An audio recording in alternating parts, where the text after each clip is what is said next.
introduction. Mr. Dilip, we haven't met before. First time we are meeting for the first time on English Shari. Welcome to the platform again. Just Okay, give me thanks, sir. uh, a quick introduction. Okay, sir, why not? I would be pleased to introduce myself. Actually, my name is Dilip Kumar Singh, and I come from a very small district of Uttar Pradesh. My district name is Mm, Gonda, and I have mm, completed all my education here. And mm, now I have been working as a government teacher in a primary school for almost mm, 15 years. And I mm, like reading, teaching, and visiting places, making new friends, and mm, talking on various burning issues. So this is mm. all about my You hobbies. okay? Uh, okay. When you did your initial schooling, where did you study? In Gonda? Right, sir. I have completed all my education here in my All your district yeah. headquarters. Mm-hmm. And And was where from tell me, yeah. yeah, and from government schools, sir. Majorly, those were the days when government schools were giving us quality education. Like Mm, so, we have just completed all my education from government schools. Government schools were uh, the main source of providing education to the mm. people those time. And The which year would scenario it has, uh, which yeah, year would it be? Which year would it be when you passed out of school? Which year? yeah. Actually, I have completed my graduation in 2003, and after So that, mm, mm. Which is yeah, after that, 22 years back. yes, Yeah. mhm. Mm, Right, sir. After that, I completed my Bachelor of Education, and nowadays I'm working as a teacher at elementary level in my own uh, state and in my own district. okay. We'll come to that discussion on education, which you mentioned. It was quite interesting to hear that what it was and what it is now. So it's quite interesting. I thought it was the other way around, but I don't know. Anyway, I'm not experienced in that. So to talk about it, anyway, let me introduce myself. Uh, my name is Rohil Menon. I belong to Kerala, which is right down. Uh, I didn't spend much time in Kerala. I was just born there. I studied in Bangalore, my graduation, then my first working opportunity, then my marriage, children, everything in Bangalore for the first around 20 odd years. Then I was in Hyderabad for some time. And then I spent about 20 odd years outside India. Came back to India in 2017, 18. And I started training in my industry. I was in corporate life, private sector. I started training for some time and then I went into teaching. So from then on, I'm a certified TESOL English teacher. I'm a certified IELTS coach. IELTS is an exam which children, I mean, students take for going abroad. It's an English Yeah, testing yeah. system. I Uh, know, sir. I know, sir. yeah, so I'm a coach for that. I'm also a soft skill coach where I do public speaking, extempore speech training, interview skills, anything to do with spoken or otherwise English language. I take the Cambridge syllabus in English. So that's what I do. I mean, for the last about, I think, almost 5 years plus. Okay. So I'm also an English Ari, teaching for the last almost a year. And yeah, whatever else I do. I want to know your issues with the English language before I come to you regarding the education system. I just want to understand Ye- from you a little more. Tell me, what is your problems now with Yeah. English? What do you face? Actually, I don't know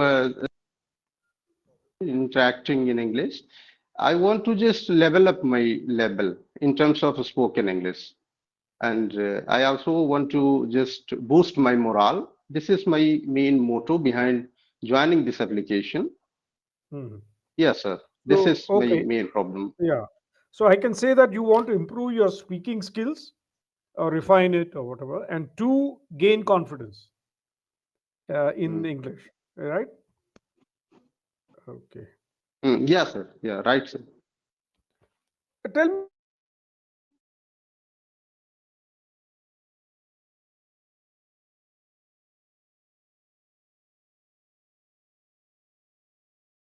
Actually, your voice is not coming, sir. the mic has gone off. Yeah, yeah. Uh, It's okay now. It's okay now. now, yeah. So when we say about relationship, is the meaning is how comfortable are you reading books? Do you listen to English anything on the mobile or watch movies or do you stay connected with English most of the time, or do you just speak whenever you get a chance?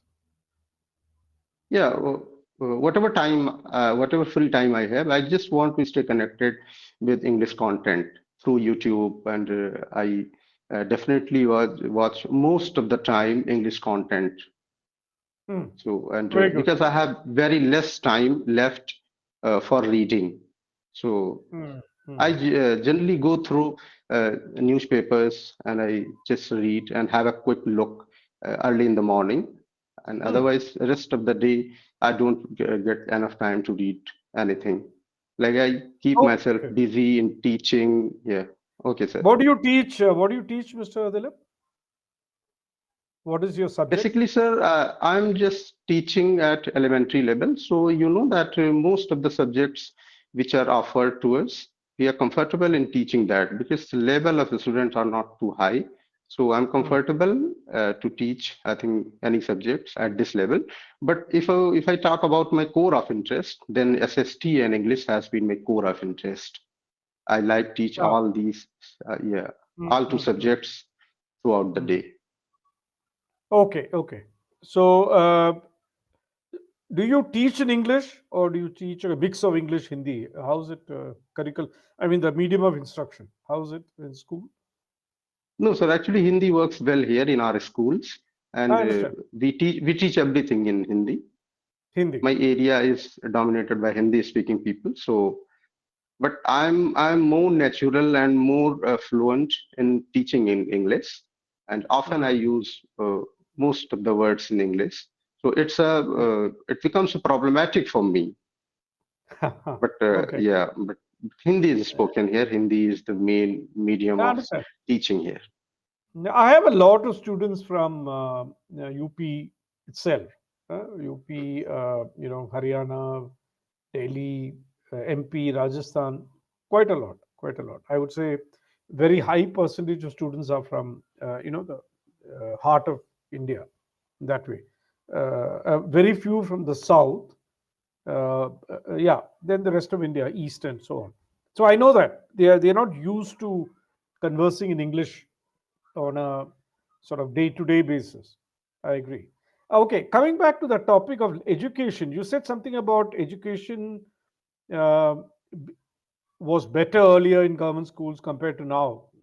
If I understood what you said, why do you say that? Yeah, actually, I say it based on my experience. Like in those days, private institutions were not in great numbers like we Hmm, have today. So hmm, actually, I say it based on my previous experience, and hmm, the situation would have been like the situation would have been different if the hmm, private institution used to survive that time, but hmm, because of private institutions were not there, so generally we generalize a conclusion, we reach at a conclusion that government education and government institution were in a very good position that time. hmm, But hmm, from uh, societal development point of view, from moral point of view, from ethical point of view, those time the teachers were very humble. They though they were strict at times, and yeah. the teachers were very, I think, infamous about all these things that uh, they exercise, like I think strict rules and regulations. But teachers were at the same time teachers were very humane, and they just uh, had a very good rapport with their students. They always cared for their students. But nowadays everything has become business, and we are facing. Mm. Where is teaching? You're a teacher. You're a teacher in a government school. Where is teaching changed? Or teaching a relationship you talked about, but how is it really changed from the student point of view, the parents' point of view, or the faculty point of view? Where has it changed according to you? Actually, it has changed a lot. Sir, we are not just focusing on core things. Students are not in a situation just to read properly, write properly, and their comprehension, their writings, everything is not going in direction. Leaving few schools which are just focusing on all these things. Otherwise, everything has been commercialized, like today's topic is ad and all these things. So I just want to relate because the education sector has not left behind it. Everything has been commercialized. And that time, we were given free times, lots of free times we were being provided by our institutions. Like there were no foundation on learning unnecessary things. So Mm. Mm. those time we learned a lot of human values, and due to that we feel so that uh, a lot has been changed in our institutions nowadays. Maybe because of one more reason, that technology has come, and technology is playing a very vital role nowadays. So Surely, maybe surely. because of that reason, we feel so. But we have to welcome this system also. Actually, change is the law of nature. And Mm. if we compare, I think, 50 and 40 years ago, uh, Mm. then we can see that a lot has been changed, and a lot has been changed in a good way. So, after all, we have to welcome Mm. these I know. I technologies agree. also. Yeah, yeah. Change is constant, but generally had a feeling because I've not. I mean, if you look at it very strictly, I've not studied in a government institution, even though the school I studied was run by the Ministry of Defense. It was a military school, but I wouldn't call it strictly a government institution. It was a CBSE syllabus years ago.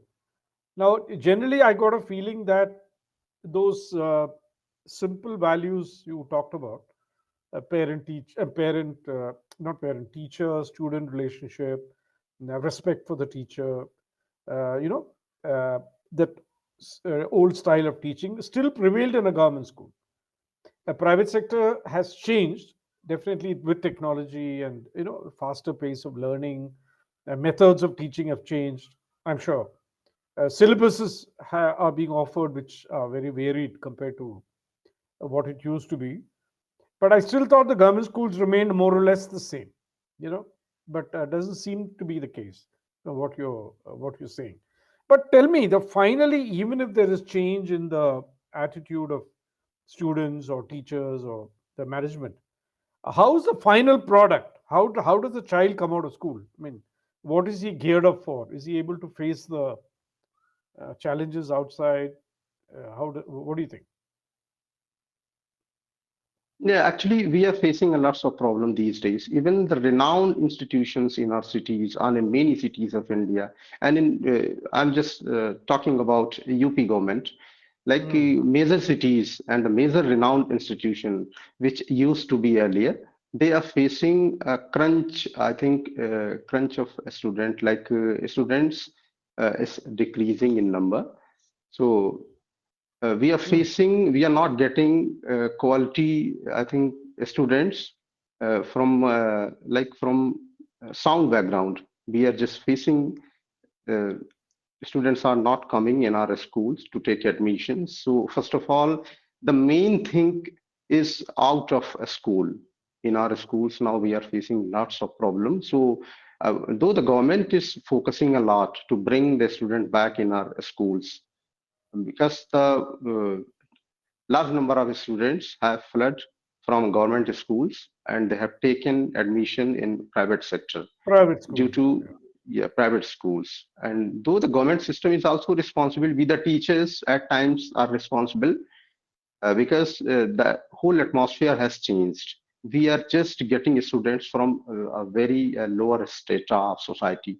So this is the Hmm. main reason that we are not giving and we are not producing good product from our schools, because earlier government schools were the main uh, source of providing Source of education, basic education, at least. Yeah. basic education. I So was reading. I was reading a report which said thousands of schools have closed down in UP. I yeah, remember reading. more than 10,000, sir. More than 10,000 Yeah, I schools don't. have I recently think. closed down. Yeah, recently I read that. I think I read 7,000 or something. Anyway, whatever the number is, it was about a few months ago.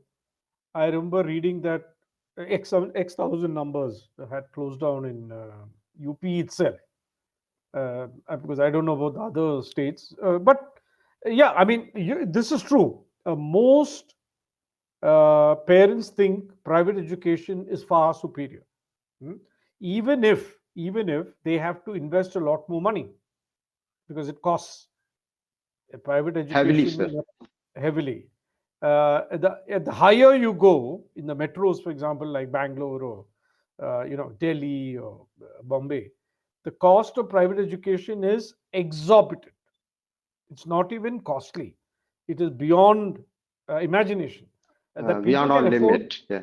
beyond limit, and people can afford it is a different issue because there are a lot of people who can afford it. But to pay, when I read somebody I know in the family that for a kid who's in the what do you call the lower school, not middle or higher, Yeah, even in the lower LKG school, something. Yes, sir. yeah, LKG maybe, yeah, Mhm. UKG, he is paying an amount which is exorbitant. Uh, I don't know what they do in the school for that amount, right? Honestly, because I don't know what you can teach a kid who's in the upper KG, or whatever you may do. I mean, what can you do with him? I mean, he's like 5 years old, or whatever his age Actually, is. in our vicinity, sir, in our city also, there is a school, and that particular school is also charging too much. And the parents are just putting their life at stake just to send their kids in that so-called renowned schools, and they are just teaching them archery, they are teaching them how to swim and lots of other unnecessary activities, because a child just 5 years old, what can you teach him, just like you told.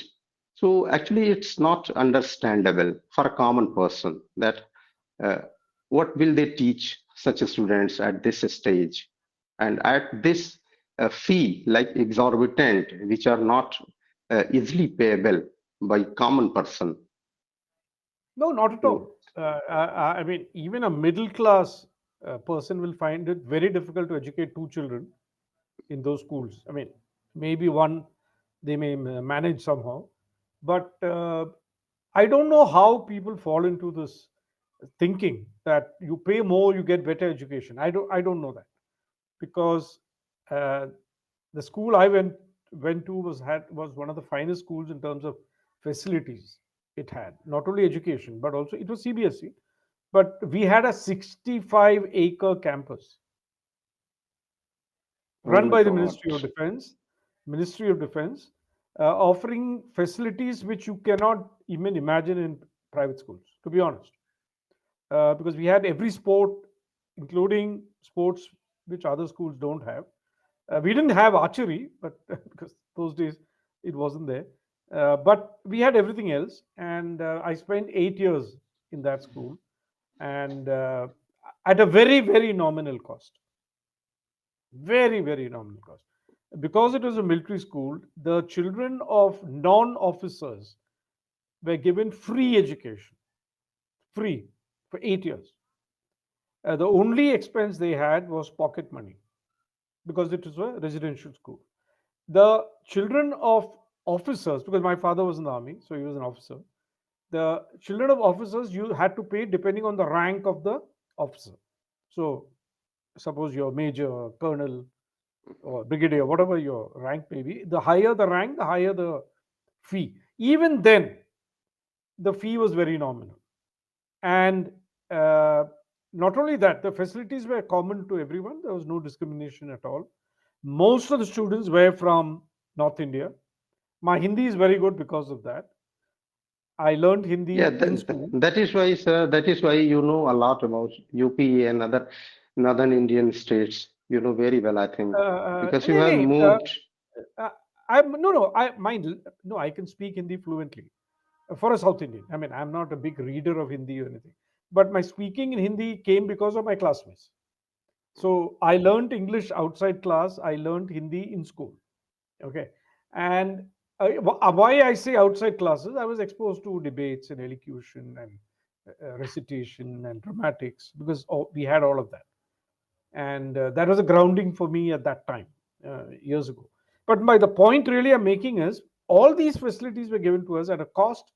In my when I remember it was in a year, it did not cost for one student of my background more than 3,000 rupees a year.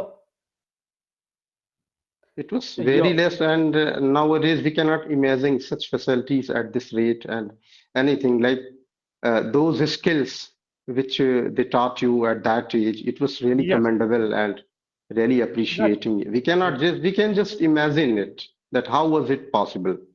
How is it possible? And today I'm thinking, how is it possible that they are charging 3 lakhs a year for a lower Yeah, KG? Upper KG? and parents are, sir, readily they have accepted all the terms and uh, tricks and traits of those schools, and they are happily paying all this money at the stake of their economic freedom.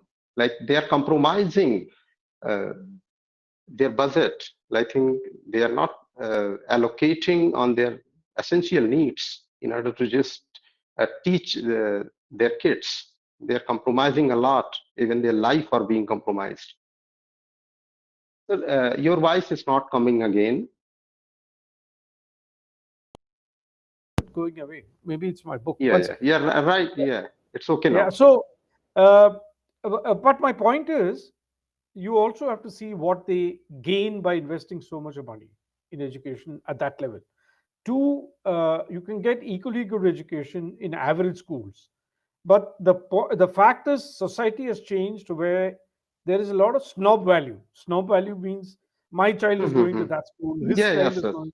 Sir. You know, this is one-upmanship, what we call. Mera It beta bhi jana is, hai, wohi school yeah, mein. yeah. So You nowadays know, it is deeply ingrained in our societies. It is deeply ingrained in our personalities. So that's becoming and playing a huge toll on our health, on our personality, because whole day we just compromise and compromise just for their education, and finally they are not being educated in a better way. yeah. You see, the proof of the proof of the pudding finally comes when you eat it. So when this child comes out of school and goes further into college and then his career and then his life, uh, how does he turn out is important. You know, has he inculcated those value system, or he's learned better, or he's we'll see. But I don't know. It's almost unsustainable Unsustainable. Yeah. when I think of this because I know people in the family who are doing it. Uh, it's up to, I mean, it's their money, their decision, their call, right? But I still wonder uh, how they can spend this kind of money and continue to spend over the. And he's just lower KG. What about him going first, second, third, fourth, fifth till 12th, and then college, and then higher education? Actually, sir, till that time, they will not be mentally sound. They will not survive. They're not going to survive. I think 80, more than 80% of students, they leave their education because of this burden, and they leave this education nowadays. Yeah, I mean, yeah, it's scary. Actually, it's very frightening when you think of Scary. it because in a country as large as us, where population is increasing as we speak, right? I mean, Right, right, we are right. the largest country in the world today. I mean, we have gone past China, and we are continuing to grow. 1.45, 1.5, 1.6, whatever billion you might be. And the average age is also very low, meaning an average age of an Indian is lower than anywhere else. And when I go and stand in front of schools and colleges, I also teach there. I also wonder what these young people will do when they grow up. How many of them get suitable jobs? How many of them will thrive in their careers? It's really quite, honestly, I'm glad me and my children have passed out much earlier, and they are not in the situation today. Yeah, Uh, actually, nowadays, I think today's generation are just going to end up doing nothing. Very few of them will be able to survive and sustain. Otherwise, rest of them are just going to be ended in a bad way. Like they will not be in a situation to just survive. I hope you're wrong. Yeah, yeah, sir. Yeah, I also hope I may be wrong, but Yeah. the situation is very grim and very dark, and we don't just get any hope for future. But yeah, finally, there is a nature, and change is the law of nature. So we Mm. will have to accept it, sir, wittingly or unwittingly. We have to somehow. Now with AI and Chat GPT and Open AI and whatever, Yeah, a LLM, lot whatever has we been keep, changed. A lot a has lot has been changed changed. due to advent of AI and ChatGPT. I think more qualified engineers and other technical experts, they are just sitting. They have started. Very few of them are just signing in the sky. Otherwise, rest of them are just uh, going to hold their progress. Mm. Yeah, let's see. I mean, I don't know. It's I can't see that clearly might happen. But I was told India uses ChatGPT the most in the world. They've given a figure about a month ago that the ChatGPT usage is the highest in India, not much higher than US. So Right, maybe right, sir, right. uh, uh, we are more likely to use more of that as we go forward. But on an average, it's still a problem. The education system is really on very shaky ground if that is the case. Because I don't know. Good talking to you, Dilip. Hope to see you again. Okay, okay, okay, We'll sir, go. okay, sir. I think what you need is to keep talking. For my Yeah. assessment is you speak well. Good. I mean, good on you, considering you have a non-English background. You speak well. Probably you need to build on some vocabulary